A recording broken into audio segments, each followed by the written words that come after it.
कोळशाची खाण होती. त्या कोळशाच्या खाणीत आपण सर्वसामान्य माणूस तर आपण श्वास घेऊ शकत नाही, अशी ती भयानक कोळशाची खाण होती. त्या खाणीमध्ये बाबासाहेब गेले होते पाहायला की इथे काय चालू आहे म्हणून. तर त्यांना एक दृश्य त्यांनी पाहिलं.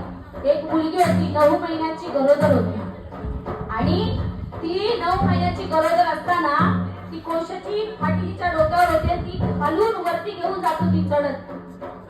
म्हणजे विचार करा की त्या मुलीची आणि तिथल्या लोकांची परिस्थिती भयानक होती की ती कोळशाची फाटी डोक्यावर घेऊन 9 महिन्याची गरोदर इतकं मोठं पोट घेऊन ती वरून खालून वरती जात होती.